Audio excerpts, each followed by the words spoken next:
Ողջույն գործարարալիքին միացած մեր լսողներ եւ դիտողներ, սիրով ողջունում եմ ձեզ, հիշեցնելով, որ մեզ կարող եք լսել 106 եւ 5 հաճախականությամբ եւ դիտել մեր բոլոր թվային հարթակներում։ Այս պահին թարմ ուղեղով զրույցն ենք մենք սկսում։ Իմ զրուցակիցը Ռուբեն Դալաքյանն է, մարտական եղբայրություն միաբանության անդամ, ինչպես նաեւ միջուկային ֆիզիկոս, մասնագիտությունը հետաքրքիր է, մենք կփորձենք նաեւ այդ մասով զրուցել։ Ողջույն Ռուբեն ջան։ Բարև ձեզ, շնորհակալություն հրավերի համար։ Ես եմ շնորհակալ, որ մեր տաղավարում եք, առաջին անգամ չի, մենք երկրորդ անգամ ենք հանդիպում, իհարկե ներքաղաքական հարցեր կփորձենք քննարկել այս եթերի ընթացքում, բայց քանի որ ձեր մասնագիտությունը թույլ է տալիս մեզ ներկա իրավիճակի մասին մի փոքր ավելի շատ ինֆորմացիա տալ, որպեսզի հանրությունը տեղյակ լինի, թե ինչա տարածաշրջանում կատարվում, ատոմային ռումբ ասված առհասարակ իրենից ինչ է ենթադրում, մենք ինչ վտանգներ ունենք այդ մասով, ինչպես պետք է ապահովագրենք ինքներս մեզ, կուզեմ այդ հարցերին հակիրճ դուք պատասխանեք ու հետո անցնենք մյուս հարցերին։ Շնորհակալություն։ Երևի թե սկսենք, ինչ բանա, միջուկային զենք, հա։ Այո։ Դրանք ուրանի կամ այլ իզոտոպների հիման վրա աշխատող միջուկային էներգիայով աշխատող ուրեմն զենքեր են։ Մեր հանրությունը շատ վախեր ունի դրանցից եւ դրանց հիմնական մասը արդարացված են, սակայն պետք է հասկանան, որ տարբեր չափի, տարբեր, այսպես ասած, կալիբրի միջուկային։ Դե գուցե նաեւ իրազեկվածության խնդիր է։ Այո, իհարկե։ Սկսած ամենափոքր չափերից, երբ որ դրանք կարող են տեղադրվել հրետանային միջոցների արկերի մեջ, հա, եւ մինչեւ, ասենք, բալիստիկ հրթիռներ կամ օգտագործվել ռազմավարական ստրատեգիկ ավիացիայի կողմից եւ այլն։ Ներկա իրավիճակը հասկանալու համար կարծում եմ արդեն շատերին պարզ է, որ ուրեմն արտաքին այսպես հիմնական նպատակը դա Իրանի միջուկային ծրագրի ուրեմն խափանումն է Իսրայելի եւ ԱՄՆ-ի կողմից, չնայած միևնույն ժամանակ քաղաքական առումով պետք է հասկանանք, որ ոչ միայն այդ նպատակն է, այլ ընդհանուր ազդեցության գոտիների հարցն է այստեղ դրված։ ԱՄՆ-ն այս վերջերս մենք 3, հա, կարծեմ 3 տեսանք, որ ԱՄՆ-ն հարվածել էր միջուկային օբյեկտների։ Մեզ մոտ նորից ուրեմն այդ վախերը կան, որ հնարավոր են որոշակի ռադիացիայի աճ եւ այդ դրա ներթափանցում։ Այո, սոցհարթակներում տարածվում են, թե պաշտպանության դեպքում ինչ պիտի արվի, ինչպես զգուշանալ, իրականում ինչ տեղի ունեցավ ու մենք այս պահին ունենք այդ վտանգը զգուշանալու, պաշտպանվելու։ Տեսեք, ուրեմն երբ թերթերը գրում են, որ հարվածում են միջուկային օբյեկտների, դրանք պարտադիր չի, որ լինեն օրինակ միջուկային ռեակտորներ։ Իրանը զբաղվում է ուրանի հարստացմամբ եւ այդ հարստացման գործարաններին եւ օբյեկտներին հարվածելը ոչ միշտ կարող է, այսինքն նա չի կարող բերել այդպես մեծ միջուկային անվտանգության ռիսկերի, որտեղ այնտեղ պարզապես ուրան է, թեկուզ հարստացված, բայց ոչ ատոմային ռումբի պայթյունի արգասիկ, որի շնորհիվ ստեղծում են բազմաթիվ ռադիոակտիվ միջուկներ, հա։ Եվ իհարկե նաև կա մոնիտորինգ եւ ՄԱԳԱՏԵ-ն է մոնիտորինգ անում եւ մենք ունենք այդ հնարավորությունները Հայաստանի սահմաններում կատարել այդ մոնիտորինգ։ Այստեղ իհարկե պետք է պահպանել զգուշություն, լինել կատարել անդադար վերահսկողություն, բայց միևնույն ժամանակ չափից դուրս այսպես խոճապը տեղին չէ նաև։ Առհասարակ նաև հետաքրքիր է, թե ինչքան ժամանակ է անհրաժեշտ օրինակ միջուկային զենք պատրաստելու համար, կան միջինացված թվեր ու Իրանի դեպքում վտանգները այսօր որքանով են։ Գիտեք, շատ բարդ հարց եք տալիս, ես իհարկե չեմ կարող տեղյակ չեմ, կոմպետենտ չեմ նաև պատասխանելու, թե Իրանը հիմա որ փուլում է իր միջուկային ուրեմն մշակումների հարցերում։ Իսկ թե ինչքան ժամանակ է պետք, դա իհարկե շատ հարաբերական հարց է, կախված ուրեմն տեխնոլոգիաներից, ռեսուրսներից եւ այլն, սակայն այս դարը ավելի շատ հնարավորություններ է տալիս, ավելի կարող ենք ասել, որ ամեն դեպքում հնարավորությունների դար է նաեւ այդ իմաստով։ Այդ իմաստով իհարկե հնարավորությունների դար է, բայց միևնույն ժամանակ այդ այդ զենքը պատրաստելու համար կարելի է նաև շատ հեշտ վերահսկել եւ տեսնել արդյոք տվյալ երկիրը զբաղվում է այդ ինչ գործունեությամբ թե ոչ, որովհետեւ այդ մոնիտորինգի հնարավորություններն են շատ զարգացել եւ պատահական չէ որ դուք տեսնում եք գետնի տակ, չգիտեմ, տասնյակ մետրեր խորությամբ, ինչպես ճշգրիտ կարողանում են բարձել, թե գետնի տակ որտեղ է։ Բոլորին կարծես թե զարմացրել են այդ հրթիռները, որ կարողանում են այդքան խորը թափանցել, բայց ոչ պակաս կարևոր է, թե ինչպես գետնի տակ կարող են այդքան ճշգրիտ իմանալ, թե որ կետերում են դրանք։ Այսինքն դրանք ավելի շատ քաղաքական հարցեր են, տեխնիկական հարցերի մի կողմ թողած, բայց կարծում եմ կարելի է փաստել, որ Իրանը իմ կարծիքով ամեն դեպքում Իրանը իր առջև քաղաքական նպատակ վաղուց է դրել ունենալու այդ միջոցները, իհարկե ամեն կերպ փորձում է ներկայացնել, որ դա խաղաղ նպատակներով է եւ իրոք խաղաղ նպատակներով էլ Իրան կարող են օգտագործել դրանք։ Այ այդ հարցին էի ուզում անդրադառնանք, հնարավոր է այդ զենքը խաղաղ նպատակներով եւ առհասարակ այդ ամենով զբաղվել խաղաղ նպատակներով։ Դա ինչ է ենթադրում, եթե դու չես ուզում այդպես ոչնչացման ինչ որ քայլի գնալ, լավ ինչ անել։ Հարցին կարող ենք զուտ կողքից դիտողի աչքերով հետեւյալ կարծիքը ձևավորել, որ խաղաղ նպատակներով ուրանի օգտագործումը դա պետք է օրինակ ատոմակայաններում էներգիայի ստացման համար, սակայն դրա համար շատ ավելի ցածր հարստացվածությամբ ուրան է պետք, քան այն, ինչ հիմա անում է Իրանը։ Արդեն իր քայլերը հուշում են, չէ՞, որ դա խաղաղ նպատակներով չի։ Այո։ Չնայած ասեմ, որ նաև կարելի է կիրառել բժշկական նպատակներով, երբ որ հարստացված ուրանը ճառագայթում են, նա ճեղքում է շատ տարբեր միջուկների, որոնց թվում կարող են լինել բժշկական ռադիոակտիվ իզոտոպներ եւ դրանք կիրառվել բժշկության մեջ։ Ես ինքս այդ ոլորտի մասնագետ եմ, այսինքն այդ իզոտոպների բժշկական կիրառության եւ այո, այդպիսի տեխնոլոգիաներ վաղուց կան, չնայած աշխարհը հիմա ամեն կերպ փորձում է նոր ուրեմն տեխնոլոգիաներ, նոր մեթոդներ մշակել, որպեսզի այդ հարստացված ուրանի կիրառումը անգամ բժշկության բնակավարում, այսպես ասած, բացառվի չտարածման նպատակներով։ Հիմա ես ինչ վերաբերում է Իրանի միջուկային ծրագրին, իհարկե չեմ կարող ասել ինչքանով են նրանք մոտ կամ հեռու եւ իրականում որքանով խափանեցին Ամերիկայի եւ Իսրայելի հարվածները նրանց նպատակների ինչքանով հետ գցեցին, բայց մի բան հստակ է, որ Իրանը ցանկություն ունի ինքնուրույն խաղալ տարածաշրջանում իր ազդեցությունը ուրեմն տարածել, իսկ հակառակ կողմը, այո, փորձում է ուրեմն ամեն կերպ իր ազդեցություն տարածել։ Այսինքն այստեղ հիմնականում նաև ազդեցությունների խնդիր է։ Իհարկե։ Այստեղ մենք մեր հանրության մեջ շատ տարածված է ամենուկը փորձում է ինչ-որ մի կողմ բռնի, պաշտպանի այս կամ այն կողմին։ Մեծ հաշվով մենք իմ անձնական կարծիքը ասեմ, ես օրինակ չէի ցանկանա, որպեսզի Իրանը ունենար միջուկային զենք, որովհետև այդ պարագայում իրեն հավասար եւ մրցակից ուժերը տարածաշրջանում նույնպես փորձելու են ունենալ եւ դա այդ տենդենսը ավելի շատանալու է։ Այո։ Միևնույն ժամանակ իհարկե հասկանում ենք, որ Իրանի այսպես կործանումը մեզ համար շատ մեծ խնդիր է լինելու եւ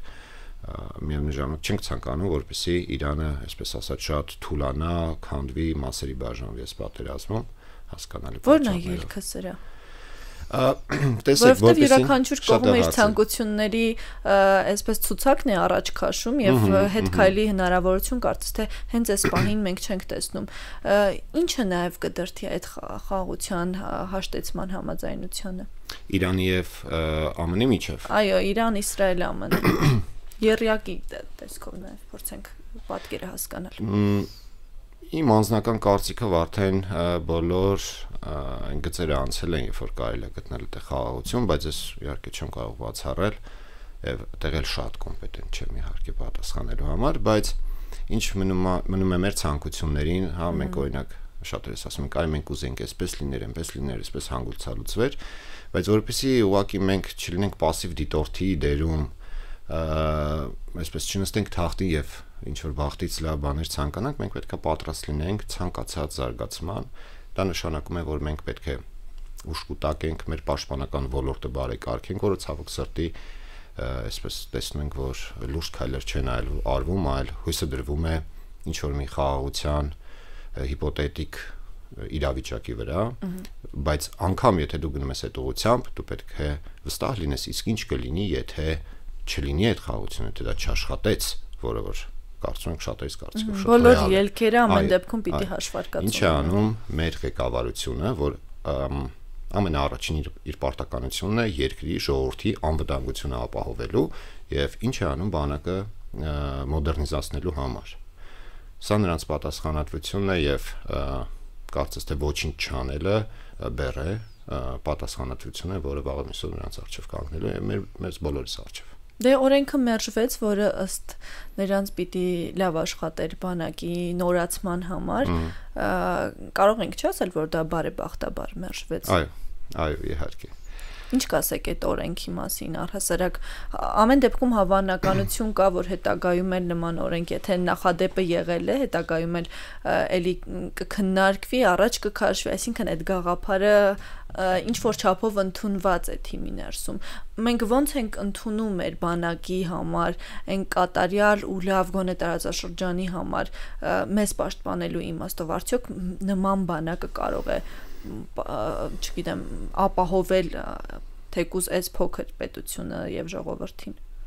Շնորհակալություն հարցի համար, իրականում բավական լայն հարց է։ Եթե թույլ կտաք, ես մի քիչ այսպես շրջանցեմ, ուրիշ կողմից մոտենամ հարցին։ Այսօր առավոտյան մի հատ հոդված էի կարդում, թարգմանություններ, որտեղ նշում էր այս Ուկրաինայի եւ ռուսական պատերազմում տեխնիկական լուծումների մասին եւ շեշտը դրվում էր նրա վրա, որ ընդհանրապես ապագա նաեւ պատերազմներում ոչ միայն շատ խելացի, շատ թանկարժեք, գեր ճշգրիտ զենքերն են կարեւոր, այլ նաեւ կարեւոր են այսպես ճակերտավոր ասած ոտքի վրա արագ, էֆեկտիվ էժան, բայց մեծ քանակի լուծումները, որոնք անմիջապես փորձից ելնելով կարելի է պատերազմում կիրառել։ Հա դրանք վերաբերվում են տարատեսակաթսներին, նրանց կառավարման համակարգերին, երբ փորձում էին ուրեմն էլեկտրոնային միջոցներով ճնշել այդ կապը օպտիկամանրաթելային ուրեմն միջոցներին կիրառում եւ այլն, կամ տանկերի վրա այդ ցանցերը, որպեսզի պաշտպանվեն։ Սրանք հոդվածում նշում էր, այսպես ասած, հիմար լուծումներ, հա, որոշակի տանկերի վրա ցանցերը որ բանում, բայց այդ այսպես ասած հիմար լուծումների կարևորությունը շատ բարձր է գնահատվում։ Բայց եւ նաեւ հոդվածում, որտեղ եվրոպական երկրների նախկին պաշտոնյա էր խոսում եւ նաեւ գիտական աշխատող, կոչ էր անում Եվրոպային, որպեսզի նրանք ուրեմն մերժեն իրենց այդ դասական ստանդարտ շատ դանդաղ երկարատիվ գնումների process-ներ եւ այլն եւ գան դեպի ճկուն քայլերի քաղաքականություն։ Բայց ես ուզում եմ ուշադրություն հրավիրել, թե ինչպես Ուկրաինան կարողացավ այս ճկունությունը ապահովել։ Երբ որ ազգովի նրանք լծված էին հաղթանակի գաղափարին, բազմաթիվ ստարտափներ, անհատներ, խմբեր, նրանք կամավոր աշխատանք են անում։ Բանակը այդ պատերազմի ընթացքում ինքնուրույն չի կարող ինչ-որ հետազոտություններ անել եւ ամբողջ ժողովուրդը լծվել էր այս աշխատանքին եւ նրանք ունեցան արդյունքներ։ Արդյունք շատ տարբեր ոլորտներում, տարբեր տեխնիկայի ոլորտներում, այսպես ասած, հա։ Ինչու եմ սա շեշտում։ Մենք եկանք այն հարցից, թե մեզ պետք է արդյոք համընդհանուր պարտադիր ծառայություն, թե կարող ենք հրաժարվել։ Սա պետք է գա մի հատ ընդհանուր փիլիսոփայական աշխարհայացքից, որպեսզի հաղթես պատերազմը պետք է ազգովի լծվես այդ աշխատանքին։ Այսինքն դնել միայն պետության անելիքը չէ։ Այո, միայն պետության անելիքը չէ, միայն հանրության ինչ որ մի մասի անելիքը չէ, այլ ամբողջի անելիքն է, որովհետև այդտեղ պետությունը պետք է հանդես գա ազգը, երկիրը ամբողջ իր ռեսուրսներով։ Այ երբ Իրանի մասով մենք զրուցում էինք, նախորդ հարցը ինչպիսի անվտանգային մեխանիկա ենք մենք այսպես ասած մշակում, ինչ պիտի արվի եւ այլն, այդտեղ շատ կարծիքներ են շրջանառվում, որ տեսնում ենք Նիկոլ Փաշինյանը գնաց Թուրքիա հանդիպման, ամեն դեպքում սա քայլ է, որը մեզ ինչ որ չափով ապահովագրում է, եթե մենք Իրանի սահմանի մասով խնդիր ունենանք, գոնե շրջափակման մեջ չենք հայտնվի։ Այս հարցին դուք ո՞նց եք վերաբերում, արդյոք սա իսկապես դրական կարելի է բնորոշել հատկապես այս իրավիճակում։ Շնորհակալություն։ Շատ բաներ փակ են միգուցե եւ մենք չգիտենք իրականում ինչ է քննարկվել, բայց ես չէի ցանկանա նորից փորձել գուշակություններով զբաղվել ցանկացած իրավիճակում, ցանկացած բանակցությունների ժամանակ, եթե դու ունես այդ բանակցությունների պայմանավորվածությունների չկատարման դեպքում ազդեցություն, հակազդեցություն, այդ ժամանակ ամեն ինչ կարող է քո օգտին աշխատել, բայց աշխարհի ամենալավ խոստումներն էլ լսես ամենալավ պայմաններով, եթե նրանք չցանկացան կատարել իրենց ուրեմն խոստումները եւ դու չունես հակազդելու որևէ լծակ, այսինքն ուժային գործոն բանակ, դու դատապարտված ես ուղղակի դու ենթարկվելու ես այդ ավելի մեծ ուժերի ուրեմն անցուդարձի էֆեկտներին։ Այսինքն ինձ համար եթե անգամ ես շատ բաներ չիմանայի, օրինակ լինեի կողքից դիտորդ, հա, չգիտեմ, Մոզամբիկից մի հատ մարդ դիտող միգուցե հավատայի ներկա կառավարության խաղաղասիրական ծրագրերին, բայց ինձ համար միացուցիչ է լինելու, լավ, իսկ իրենք ինչ են անում, եթե այդ պլան անչաշխատեց։ Իրանք ինչ ուժային ուրեմն բազա են ստեղծում, նայելով որ ոչինչ չեն անում կամ շատ փոքր քայլեր են։ Դե հաճախ օրինակ իշխանական թիմից ասում են, որ ամեն ինչի մասին չի, որ պիտի բարձրաձայնվի, դա հենց մեր անվտանգությանն է վնաս, հենց այդ պատճառով իրենք չեն բարձրաձայնում։ Նույն հարցը վերաբերում է նաև գերիներին եւ մյուս բոլոր հարցերին։ Ոնց է կարծում, իսկապես մենք անվտանգության խնդիր ունենք, դրա համար այդ մասին հաճախ ավելի բաց չի խոսվում, թե ամեն դեպքում պարզապես ոչինչ չի արվում։ Շատ կարևոր հարց եք բարձրացնում, որովհետև մարդական եղբայրությունում էլ մենք բազմիցս ասել ենք, որ այն բարեփոխումների ծրագիրը, որ իսկապես պետք է լինի, դրանք գաղտնիք պարունակող քայլեր չեն, այլ շատ բաց են։ Այսինքն ընդհանուր քաղաքական պատկերացումն է, թե ինչպես պետք է վերափոխվի մեր պաշտպանական համակարգը, դրանք բաց են։ Կոնկրետ գաղտնիքներ չկան։ Գաղտնիքը կարող է լինել այս ինչ տեխնիկայի, այս ինչ քանակի կամ տեղակայման վայրերի եւ այլնի մասին։ Եվ այստեղ մենք մեր պատմության ընթացքում բազմիցս ունեցել ենք դեպքեր, երբ մենք փոքր ուժերով կարողացել ենք մեծ ուժերի դեմ պայքարել եւ այդ ձևը տակտիկաները հստակ կան, չնայած նրան, որ անդադ տեխնիկան փոխվում է, տեխնոլոգիաները փոխվում են ավելի ճիշտ, բայց ընդհանուր տակտիկան եւ իր փիլիսոփայությունը չի փոխվում, սրանք գիտականորեն ապացուցված բաներ են, եւ եթե մենք հնարավորություն ունենք մեր պատմությունը օրինակ ոչ թե սովորել սովետական գրքերով կամ նույն դրանց շարունակությամբ, այլ ռեալ տեսնենք մեր պատմության ընթացքում մենք ինչպես ենք հաղթել, այդ պատմական փորձը վերցնենք, մենք կարող ենք հիմա կառուցել շատ ավելի էֆեկտիվ բանակ, մեծ հաշվով առաջին Արցախյան պատերազմի ընթացքում մենք այդպես հաղթեցինք, սակայն հրաժարվեցինք նորից անցանք ռուսական համակարգի, իսկ Ադրբեջանը մեզնից սովորեց, ընդօրինակեց եւ կատարելագործեց մեր տակտիկան եւ նույն կերպ հաղթեց մեզ։ Սրանք շատ པարզ եւ ընդհանուր բաներ են, այստեղ գաղտնիք չկա եւ այս փիլիսոփայության մասին խոսելը կարելի է եւ պարտադիր է եւ այստեղ եթե այս մակարդակում ենք տեսնում ենք որ քայլեր չկան, նշանակում է սրանից ավելի խորը մակարդակում ինչ էլ անես ավելի այսպես ձևակերպեմ, հա, խնդիրը նպատակը պետք է ճիշտ դնել, այնուհետև թե ինչ տեխնիկա կառնես, ինչ զենքեր, դրանք ուղղակի տեխնիկական գործիքների հարցեր են, հա, ընդհանուր փիլիսոփայությունը բովանդակություն միանշանակ, այո, այսօր չի փոխվում եւ սա է մեր լրջագույն խնդիրներից մեկը։ Այ ասում եք, որ Ադրբեջանը կրկնօրինակեց մեր ունեցած այդ ռազմավարությունը ավելի կատարելագործվելով ու նույնը փորձարկելով մեր դեմ, այ մենք հիմա ինչ ռազմավարություն պիտի մշակենք ու արդյոք կա մի երկիր, որի մեթոդիկան, գաղափարախոսությունը մեզ ավելի հոգեհարազատ է, մեր տարածաշրջանին հարմար է ու մեր բանակի համար է, որը կարող ենք իհարկե նաև տեղայնացնել ու փոփոխությունների ենթարկել։ Ուսումնասիրություններ ունեք այդ մասով։ Շնորհակալություն։ Տեսեք, նախ եւ առաջ ամենաառաջին հերթին մենք պետք է ելնենք մեր փորձից, մեր պատերազմելու փորձից, մեր պատմությունից, մեր աշխարհագրությունից եւ դեմոգրաֆիական վիճակից, այնուհետև իհարկե կարող ենք նայել տարբեր երկրների փորձը։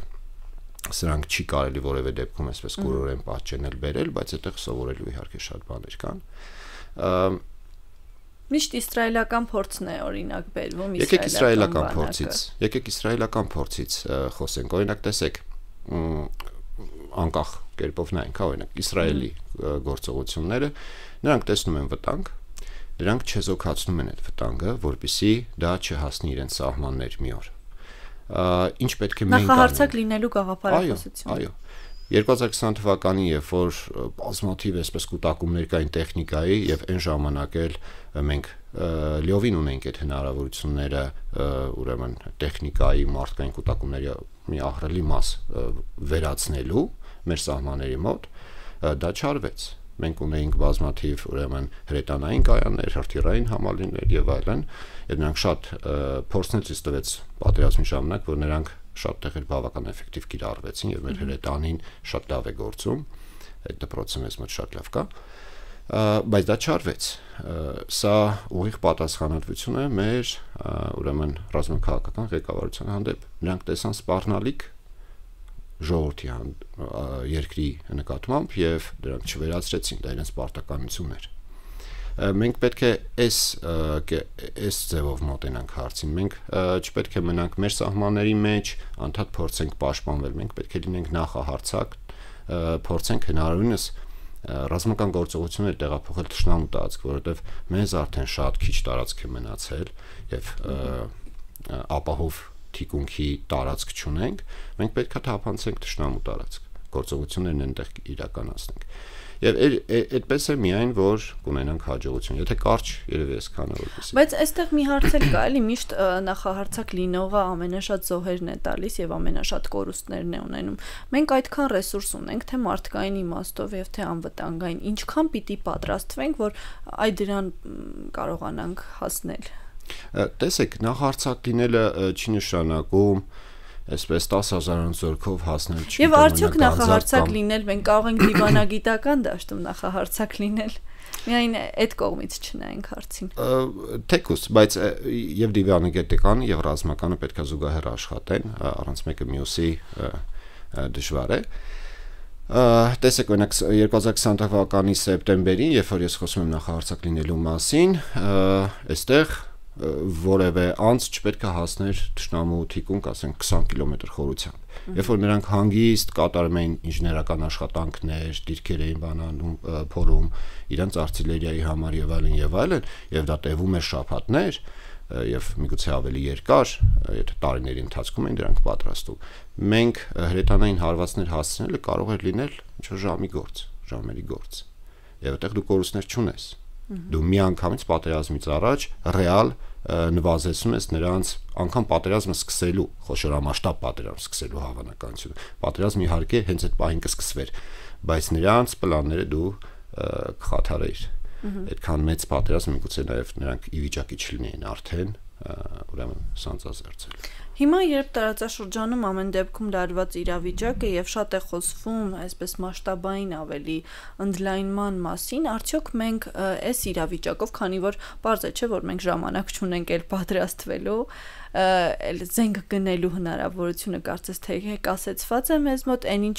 ունենք։ Այս ժամանակահատվածում ինչ հասցրել ենք, եթե հասցրել ենք իհարկե։ Մենք ինչպես պիտի դիմակայենք, արդյոք տարածաշրջանում կարող է այդ ամենը գալ ու մեր կողքով անցնել, թե մենք պարտադիր մաս ենք կազմելու դրա։ Տեսեք,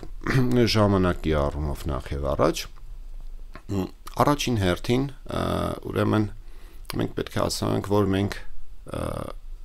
շատ ռեսուրս ունենք, որի մասին մենք հիմա չենք մտածում։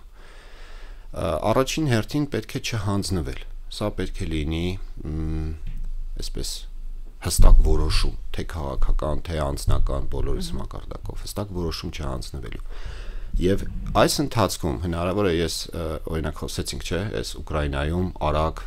ուրեմն ճկուն լուծումներ գտնելու մասին։ Այդպիսի լուծումներ գտնելը Հայաստանում միանշանակ հնարավոր է, եւ այդպիսի լուծումներ անգամ հիմա առաջարկվում են շատ տարբեր ոլորտներում, ուղղություններում, մարդիկ խմբեր աշխատում են։ Շատ լուրջ ինչ որ sense այսպես զենքերի բաների տեսականի մենք միգուցե ժամանակ չենք ունենա գնելու, սակայն այն տակտիկան, որի մասին մենք խոսում էինք, որը մենք պետք է իրականում կիրառենք, դրանց համար դրանց որոշ ուղղությունները շատ ուրեմն այտենց մեծ զենքեր պետք չեն։ Այսինքն հիմա քանի որպեսզի շատ երկար չլինի, այսպես կարճ ասեմ, հա, այո, հնարավոր է անգամ սովորական զենքերով հաղթել պատերազմը, եւ երբ ասում են, որ հիմա արդեն ուրիշ տեխնոլոգիայի դար է, ԱԹՍ-ների դար է, այդ նույն ԱԹՍ-ն եւ նաեւ ասում են, չէ, այն ժամանակ 90-ականներին մի մարդը մի ավտոմատով կարող էր հարց լուծել, իսկ հիմա դա հարց չի լուծում։ Սա նույնպես այսպես մոլորություն է, որովհետեւ հիմա այդ նույն մարդը կարող է առնել $500 դրոն եւ հարց լուծել։ Այսինքն այդ տեխնոլոգիաները միայն թշնամու համար չեն աշխատում, քեզ համար էլ կան on-line խանութներում բաց դրված են եւ այսօր շատ դռներ են բացված։ Այո, իհարկե, այս հնարավորությունները որ մենակ թշնամիների համար չեն ստեղծում։ Եվ նաեւ այսպես փոքր մոբիլ գրոհիչ խմբերի մասին եթե խոսենք, այսպեսի խմբեր պատրաստելու համար շատ երկար ժամանակ պետք չէ, արդեն գրեթե 5 տարի է անցել եւ մենք շատ բան կարող էինք անել եւ ընթացքում էլ անգամ պատերազմի ընթացքում դու կարող ես այս հարցերը լուծել։ Իհարկե շատ ավելի դժվար է, բայց կարևորը չհանձնվել, երկարատև ուրեմն պայքարի պլան գծել եւ հասնել արդյունքի, դա միանշանակ հնարավոր է։ Շնորհակալ եմ ձեզ զրույցի համար, հուսադրող էր ամեն դեպքում, որ մենք ինչ որ չափով պատրաստենք։ Մեզ լսողներին եւ դիտողներին ուզում եմ հիշեցնել, որ առաջին խոսափողի մոտ Ռուբեն Դալաքյանն էր, մարտական եղբայրություն միաբանության անդամ, միջուկային ֆիզիկոս, իսկ ձեզ համար Մոնիկա Մամյանն էր աշխատում։ Շարունակեք հետևել Գործարար ալիքին, լսել թարմ ուղեղով զրույցները, կհանդիպենք։ Շնորհակալություն։